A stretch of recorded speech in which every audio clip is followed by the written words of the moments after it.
জলবায়ু পরিবর্তনের ফলে ভবিষ্যতে যুদ্ধের মতো ঘটনাও ঘটতে পারে।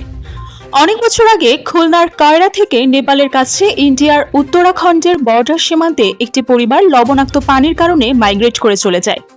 যেখানে পরিবারের জীবিকা নির্বাহ হিসেবে গুড়ের ফ্যাক্টরি দিয়ে কাজ শুরু করলে পরবর্তী সময়ে একটি গ্রাম সেখানে মাইগ্রেট করে বসবাস শুরু করে। এমনই এক তথ্যের সন্ধান দেন প্র্যাকটিক্যাল অ্যাকশন ইন বাংলাদেশের regional climate and resilience advocacy manager Shahnewaz ওহারা।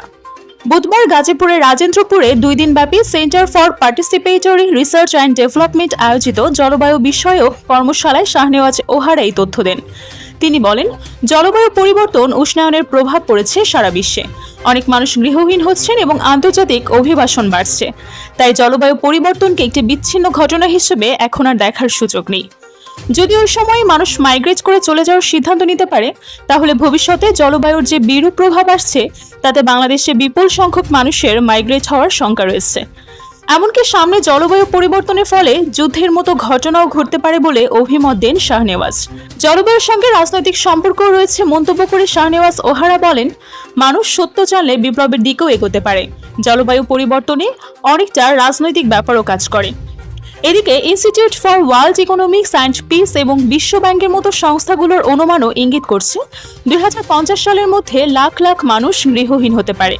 ওই সময় বিশ্বব্যাপী জলবায়ু অভিবাসীর সংখ্যা হতে পারে 21 কোটি 60 লাখ।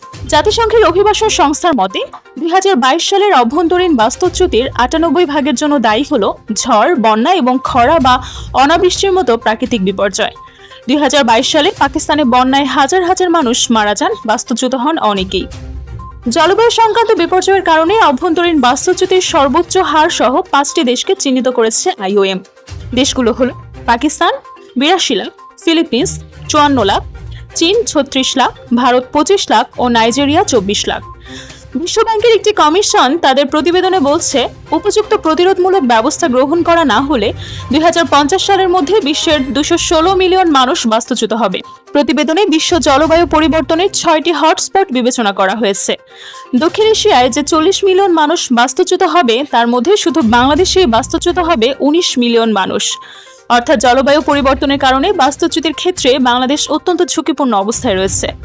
উপযুক্ত কার্যকর ব্যবস্থা গ্রহণ করা হলে 80% বাস্তুচ্যুতি ঠেকানো সম্ভব হবে, আর বাস্তুচ্যুতি ঠেকানো গেলে অভিবাসনও কমানো সম্ভব হবে।